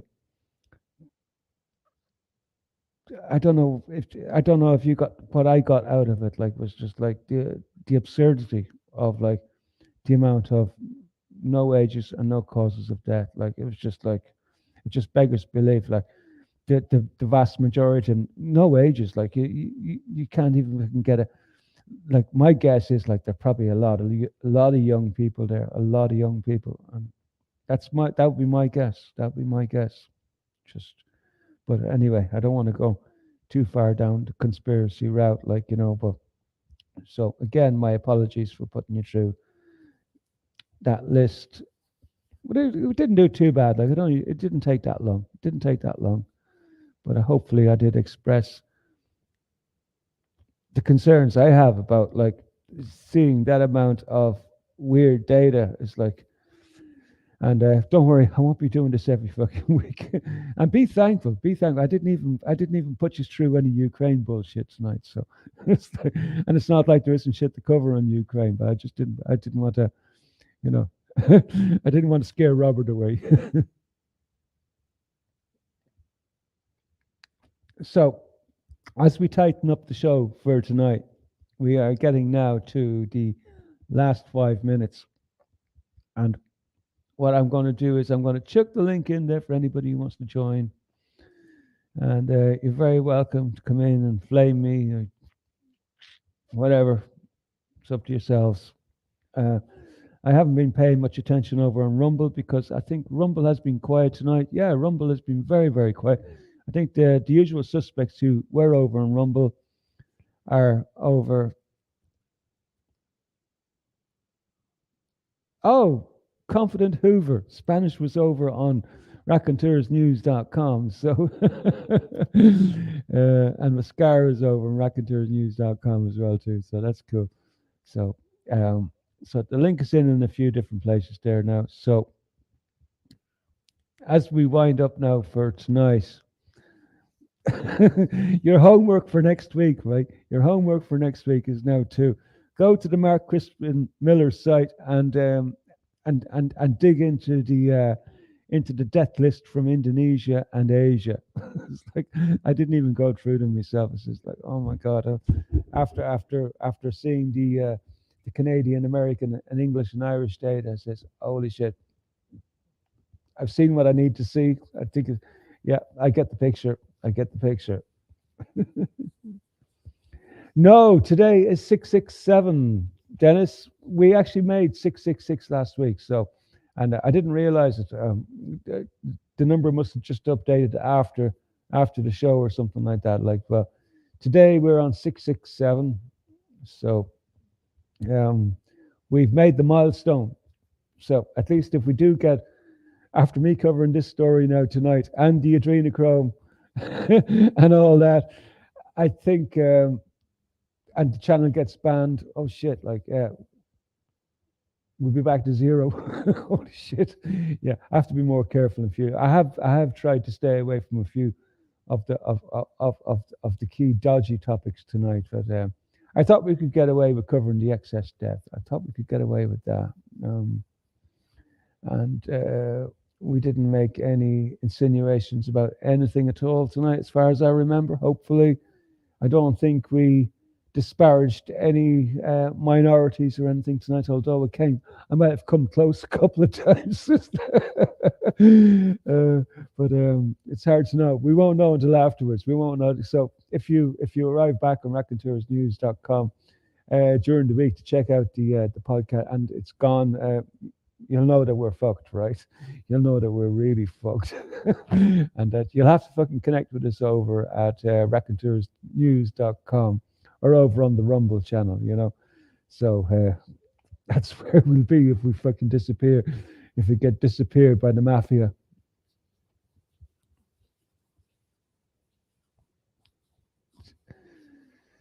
So I think that's me done for tonight, man. I don't know what else I can do. I'll consider maybe I could dance a jig or sing a lullaby or something. Maybe I can just sing you a lullaby and send you to sleep or something like that. I don't know. So I think on that note, I might call it quits for tonight. And if you do call into the after chat, I'll see you there. I'll be there for a while. I don't know for how long. I'm fucking starving, man. I'm starving. I didn't eat a bite today. Didn't eat. But then again, I'm just not that fucking hungry, man. Not that hungry at the moment. Like, all I need is a couple of beers and I'm fucking happy. A few cigarettes and that's okay. It's depressing, man. All this fucking weather is dooming me out. Like, it's really fucking disturbing my calm. Like, you know, it's just, when is this fucking cold and rain gonna piss off? It's supposed to be goddamn fucking summer, right? Where's the summer gone? So, and there's no fucking sign of it to change either. Not with the jet streams the way they are. I can't see it changing anytime fucking soon. So I hate to be the fucking bringer of bad news and all that, like, you know, but we may hunker down for the long haul. Winter has arrived by the looks of it. So anyway, thanks to everyone. Cheers for tuning in, and we'll be back again. I think we'll be back again next Saturday night. As far as I know, yeah, look, take it as read. We'll be back next Saturday night. If we're not back next Saturday night, I'll put something out. I'll put some sort of a notice out that we won't be back, because I might have to go away one of these upcoming weekends. I'm just not totally sure yet of the date, so don't worry. I'll let everybody know somehow that, like, there won't be something going on if that's what happens. So, but anyway, much appreciated. Enjoy the rest of your fucking weekend, and pack your suntan lotion away, and get out your fucking winter woolies, man. Because I'll tell you what, look at me tonight. I'm fucking all wrapped up, man. All wrapped up. Middle of summer, all fucking wrapped up. It's unreal. So listen, take care, everyone. Good night, and thanks.